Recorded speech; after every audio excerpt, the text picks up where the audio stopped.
Здравствуйте, дорогие друзья! С вами программа «Главное» в студии Вестника Кавказа Гия Саралидзе и Марина Лагутина. Сегодня у нас в гостях по видеосвязи из Баку депутат Милли Меджлиса Азербайджанской Республики Расим Мусабеков. Расим Муалим, здравствуйте! Здравствуйте. Здравствуйте, Гея. Здравствуйте, Мария.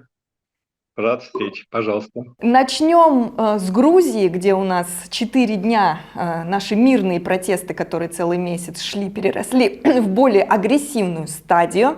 Протестующие взяли, наконец-то, чего мы все ждали и опасались, в руки коктейли Молотова, напали на здание парламента, штурмовали его, даже там загорелось несколько комнат, и спецназу приходится разгонять по ночам этих воинствующих людей, которые нападают на полицейских и громят общественные места, занимаются вандализмом, и, в общем, даже некоторые люди попали в больницу. Арестовано около 200 человек, и также около несколько десятков полицейских пострадали. На этом фоне грузинские власти заявили о том, что приостанавливают переговоры с Евросоюзом о вступлении страны в это экономическое сообщество, а США тут же заявили о том, что приостанавливают стратегическое партнерство с Грузией. Вот хотелось бы обсудить, почему именно сейчас началась такая агрессивная стадия протестов, во что она перерастет и как будут развиваться события дальше. Расим Муалим, пожалуйста, ваше мнение. Я бы не стал бы драматизировать ситуацию. Посмотрите, во всяком случае, из Азербайджана, как это видится. Слава богу, инфраструктура работает без каких-либо перебоев. Я имею в виду наши и трубопроводы, железнодорожный, автомобильный транспорт, вся энергосистема действует нормально, здравоохранение работает, торговля работает. Те события, которые мы на экране видим, могут, конечно, отразиться негативно, но в первую очередь на настроениях и желаниях туристов, которые, может быть, планировали провести новогодние праздники в Батуми или в Тбилиси. Я думаю, что поостерегутся. Давайте вспомним в Париже, в котором аналогичные действия с проявлениями вандализма были в десятикратно больших масштабах. Я помню, когда за одну ночь сжигали в Париже до 1000 автомобилей, когда перекрывались улицы, громились витрины. Число арестованных доходило до 1000.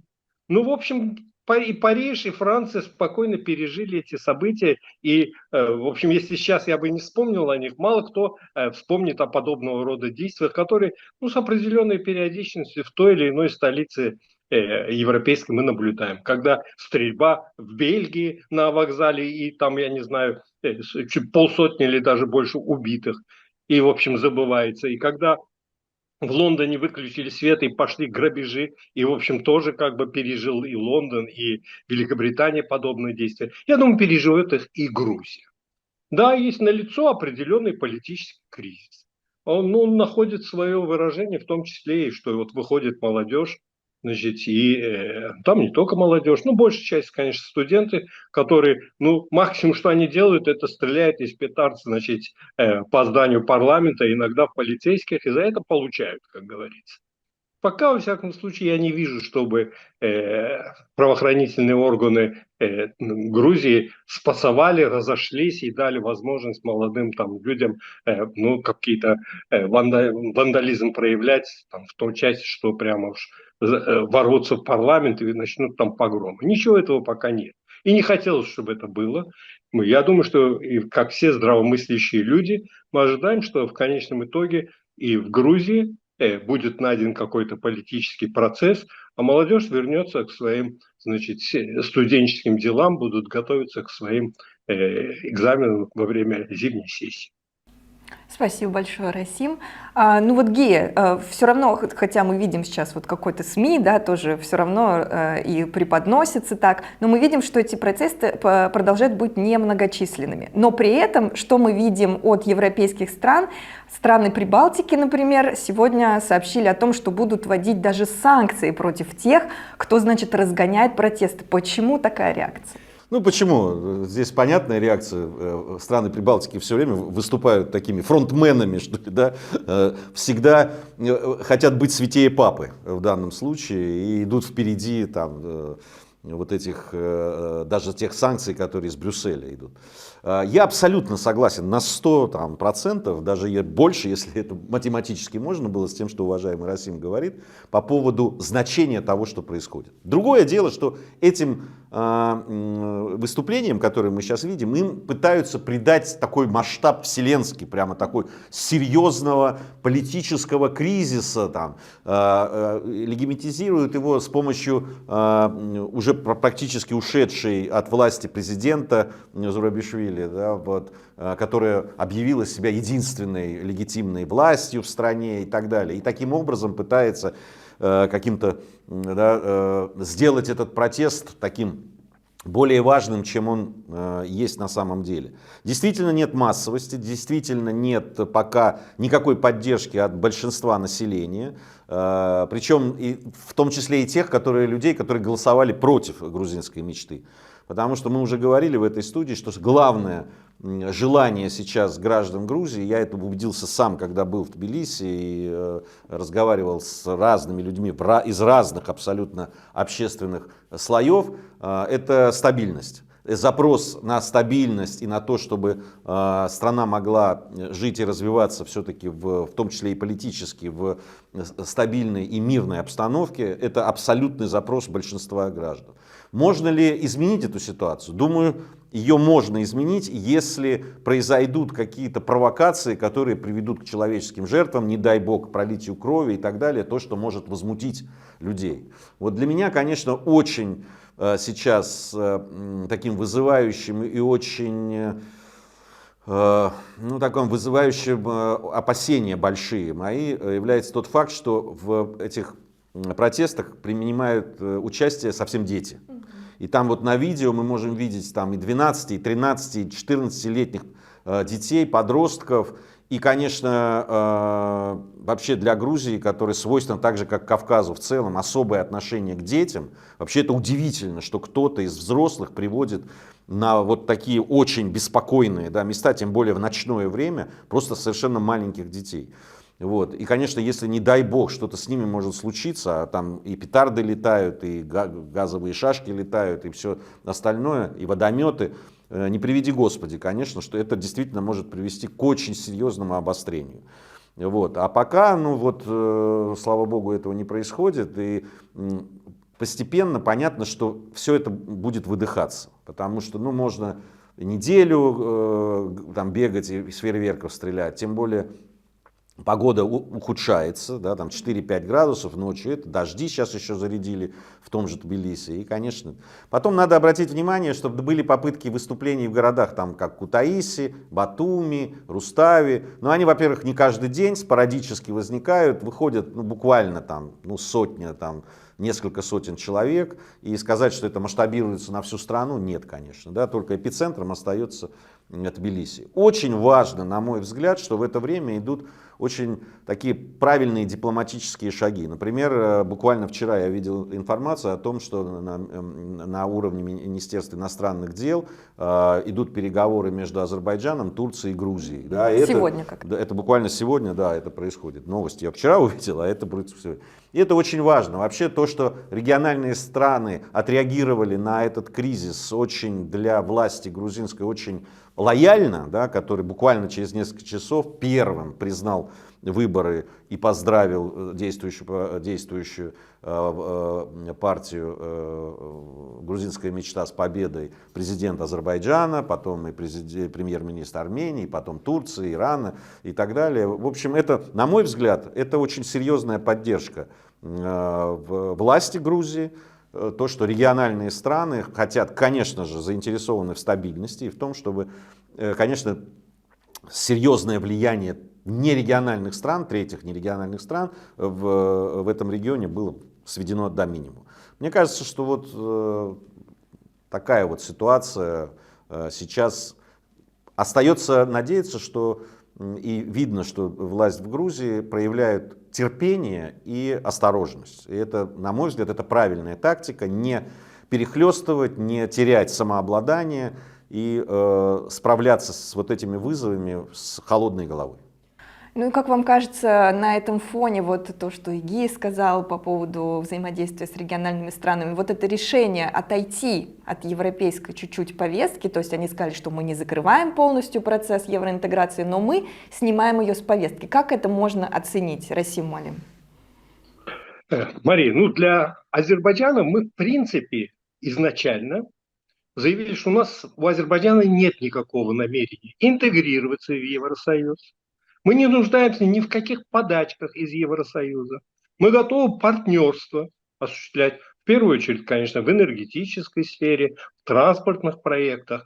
Но вот самим определением вот этим мы отрезали возможность брюссельских чиновников поучать Азербайджан, выкатывать какие-то Азербайджану требования. Занимайтесь своими проблемами. У них предостаточно внутренних проблем.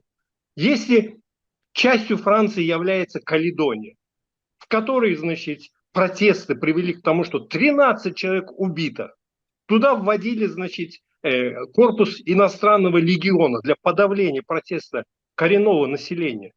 И Европейский парламент это совершенно, значит, не интересует. Они к этому безучастны. Но они собираются и, значит, выкатывают резолюцию, что они не признают выборы в Грузии. Да кто вы такие, чтобы не признавать выборы в Грузии? Это должен решать грузинский народ, грузинские избиратели, а не вы. И когда приезжают министры, значит, европейских государств, идут на митинги оппозиции и солидаризируются, значит, с оппозицией, кто позволит, например, приехать турецкому министру и на территории, значит, во время выборов на территории Евросоюза выступать в поддержку какой-то там, скажем, исламистской партии? Да его в течение 15 минут эвакуируют из этой страны. Они себе этого позволяют и считают, что это в норме.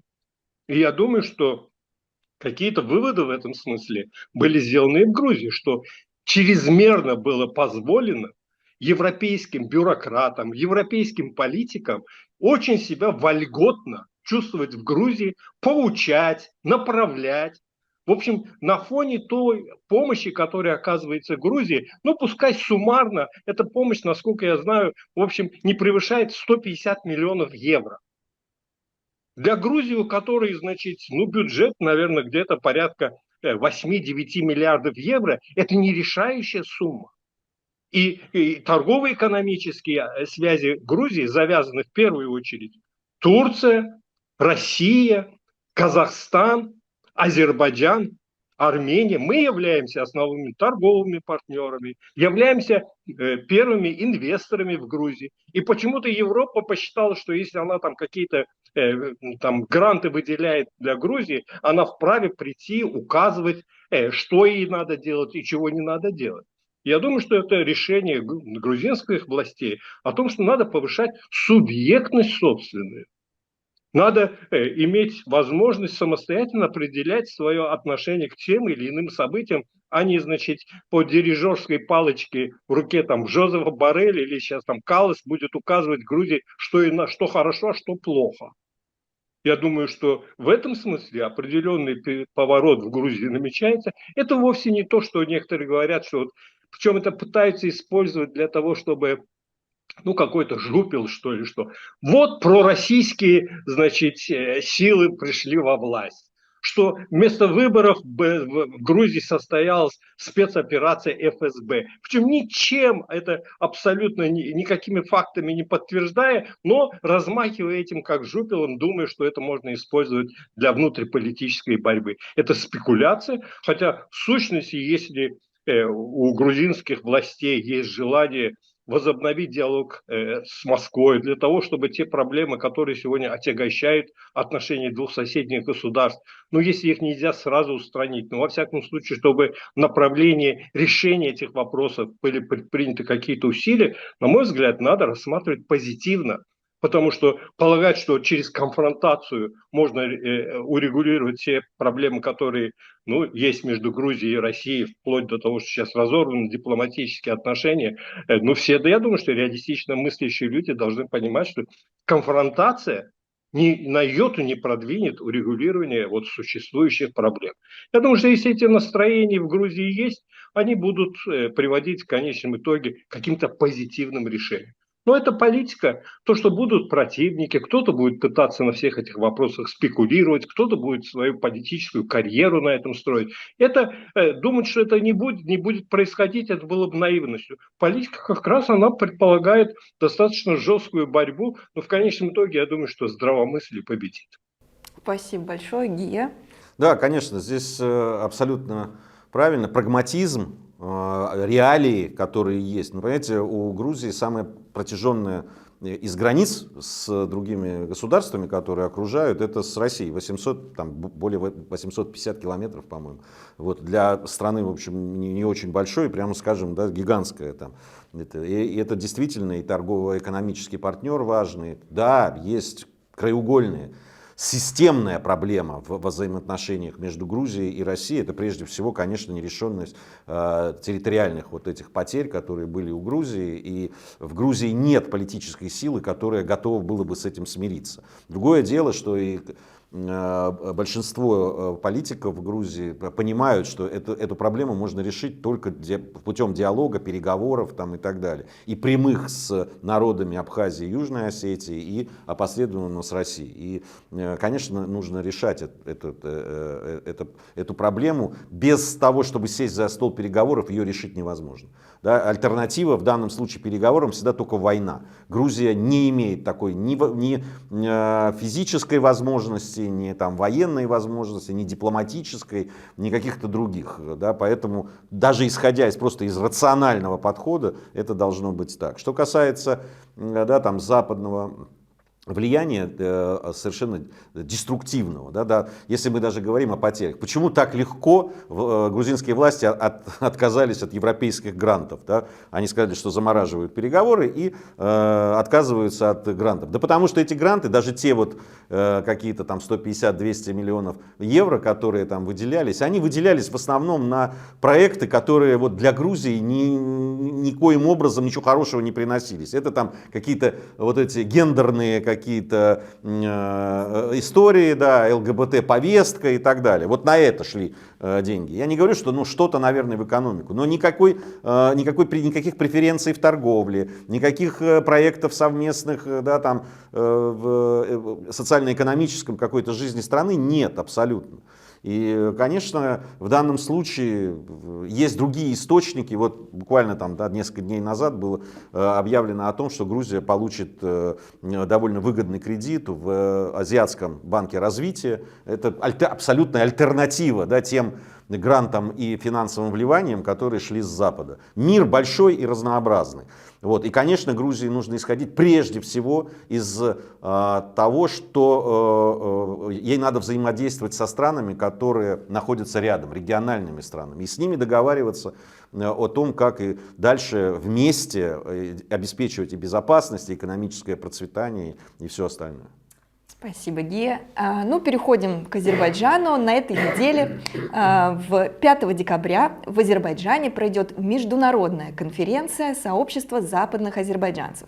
На нее приедет большое количество гостей, в том числе будут выступать видные общественные и политические деятельности из Европы, Азии, Америки, будут делиться своими мнениями. Называется эта конференция «Право на возвращение добиться справедливости для азербайджанцев, изгнанных из Армении».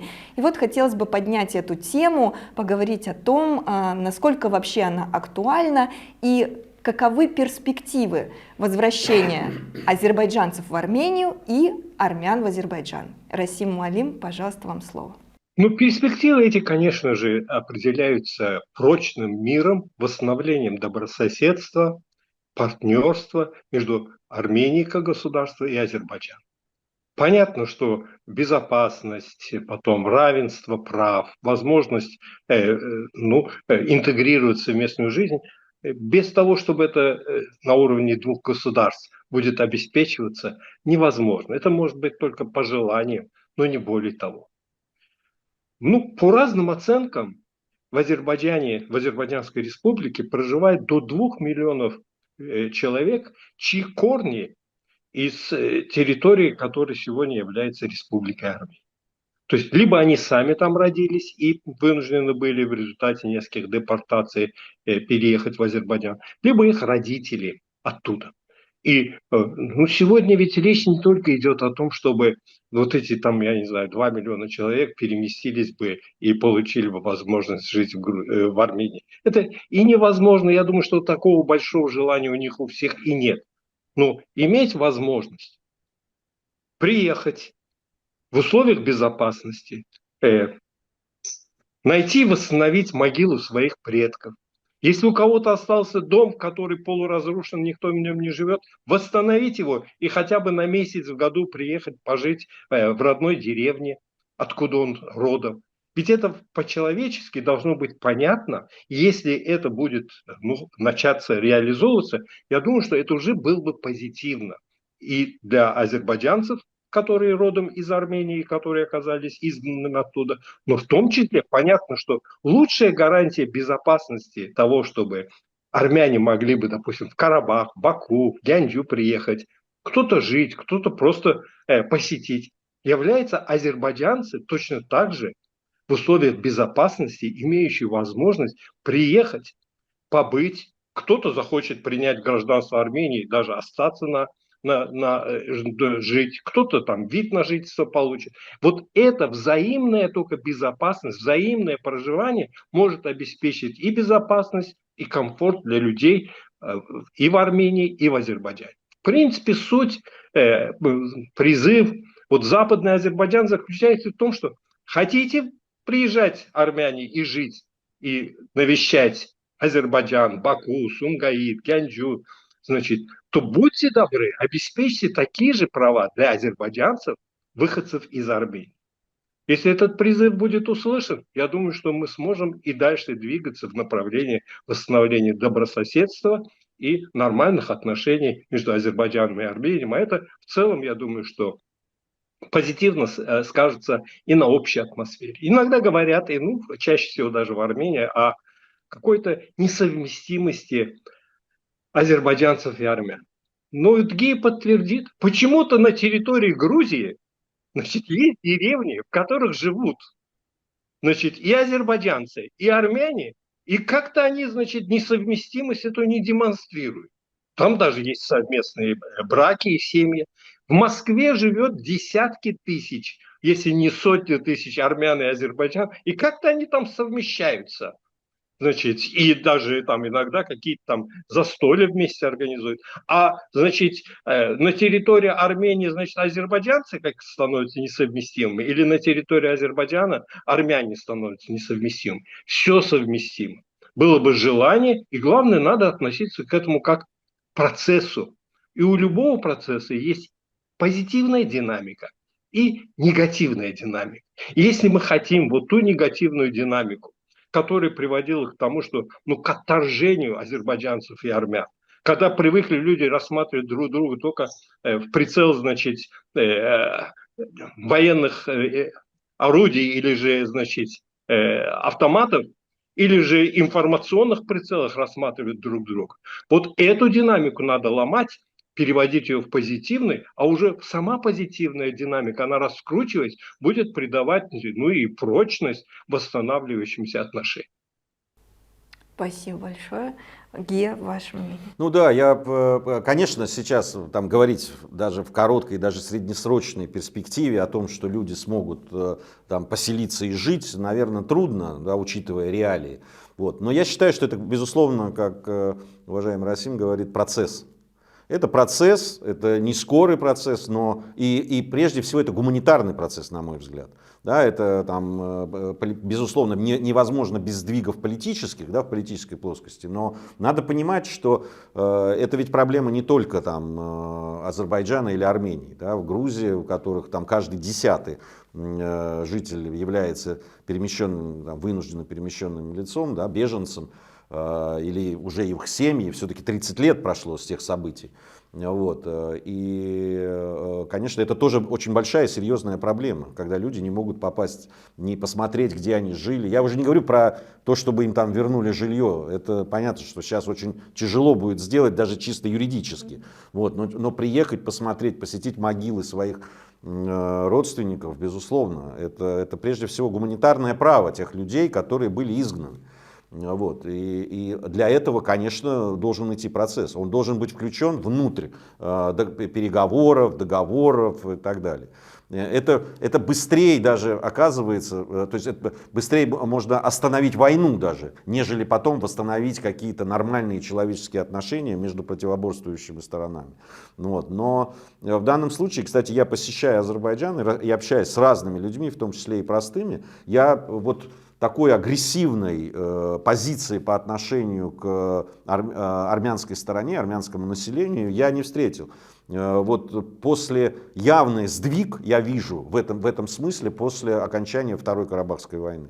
И мне кажется, что это как раз позитивные очень первые такие посылы. Главное, чтобы они перешли на уровень там, и общественного обсуждения, и каких-то встреч, и гуманитарных миссий. Вот. Главное, чтобы эта проблема не замалчивалась, ее совсем не задвигали в сторону. Потому что это в том числе один из этапов примирения сторон окончательного, да, и нормального существования в одном регионе. Спасибо, Гия. Ну и напоследок обсудим Армению.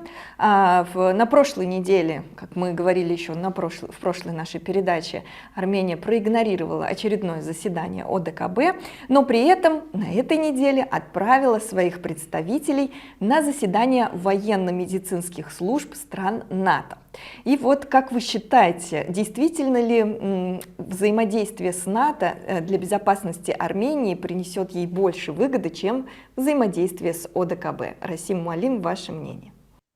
Знаете, Мария, вообще-то на этот вопрос надо задавать армянским экспертам. Азербайджан сам, в общем, взаимодействует и с НАТО в рамках партнерства ради мира, ну, больше даже, ну, с таким влиятельным членом НАТО, как Турция, у нас союзнические отношения, и мы до там, 40 различного рода военных и учений вместе с братскими турецкими вооруженными силами проводим. И это взаимодействие уже на протяжении длительного времени, и оно не вызывает никаких, скажем, нервных реакций ни в Москве, ни в Тбилиси. В общем, это нормально к этому относятся. Да, региональные два государства близкие взаимодействуют. Что Армения, значит, в НАТО делает, мне трудно судить, потому что ну, и для Армении по логике НАТО это в первую очередь Турция, с которой она граничит, но с которой у Армении нет не то что каких-то там партнерских отношений, до сих пор нет и дипломатических отношений.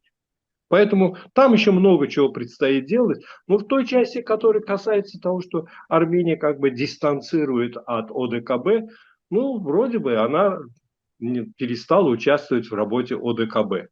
Ну, если для себя не видит никакой пользы, мне трудно за Армению говорить, потому что сам Азербайджан в свое время был в ОДКБ и вышел из него. Точно так же, как и Грузия была членом ОДКБ и вышла из нее. Узбекистан входил, потом выходил, потом опять заходил, потом опять выходил. Это организация, в конце концов, в рамках которой каждое государство для себя решает, есть ему польза от участия в этой организации или нет. Но мы одновременно видим, что в той же самой Армении не ставят под вопрос союзнические отношения с Россией.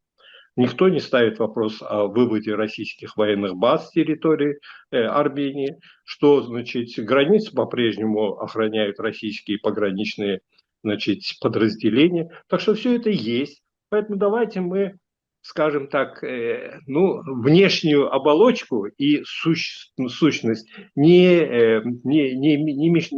менять и не противопоставлять друг другу. Ну, есть определенное чувство недовольства в Армении тем, что значит, ОДКБ и Россия значит, не помогла сохранить оккупацию азербайджанских территорий. Но вообще само по себе это абсурд, почему Россия должна, значит, на территории Азербайджана вести войну для того, чтобы продолжалась бы оккупация азербайджанских территорий вооруженными силами Армении. Ну, это ведь, в общем, такое требование, пожелание в отношении России и ОДКБ абсурдно. И об этом, значит, президент России Владимир Путин на встрече в Астане прямо и заявил, что ну, обида на ОДКБ и на Россию за то, что не стали вместо, значит, вооруженных сил Армении воевать на территории Азербайджана, оно, в общем, неправильно. Я думаю, что так или иначе Армения и новые реалии, и их соответствие этих новых реалий и международному праву примут, согласятся и дальше уже будут выстраивать отношения, исходя из этого факта. Спасибо большое. Гея?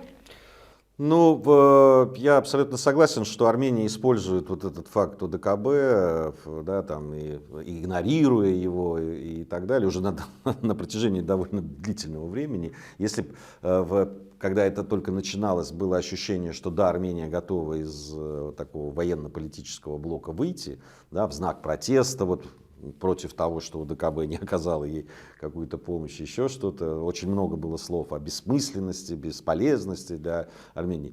Но в конце концов уже столько времени прошло, что можно было выйти.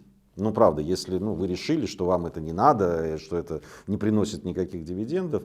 А каждый раз это вот все подчеркивают, вот прошло заседание, значит, ОДКБ, а Армения проигнорировала. Мне кажется, вот это ради того, чтобы это отметилось, ради этого все и делается. Вот, поэтому я рассматриваю сейчас это как такой способ шантажа, на самом деле, и такого какого-то пиара политического, причем направленного в основном внутрь Армении. Там, посмотрите, вот мы проявляем принципиальность по отношению к России и ОДКБ и, значит, игнорируем. Ну вот, мне кажется, мало кого это может обмануть. Я здесь согласен, что так же, как и участие Армении в каких-то там учениях НАТО, ровно так же. Понимаете, НАТО в свое время довольно серьезное подразделение свои присылало для тренировки, там, и по военной линии довольно серьезное было сотрудничество с Грузией. Но да, наступил 2008 год, и американских военных, даже те, которые были, сдуло как ветром, понимаете, и никакой поддержки Грузии по линии военной не было оказано от слова совсем. Вот. И вряд ли это будет по отношению к Армении. Вот, несмотря на ее там попытки. Ну, а потом геополитическое и географическое положение, если посмотреть на Армению, оно показывает, что оказание такой помощи, даже если бы кто-то захотел, будет очень сильно затруднено. Спасибо большое за очень интересный разговор. Я напоминаю, что сегодня у нас в гостях был депутат Мели Меджлиса Азербайджанской Республики Расим Мусабеков. Расим Муалим, спасибо. Спасибо большое. И до свидания. Спасибо вам. Всего доброго.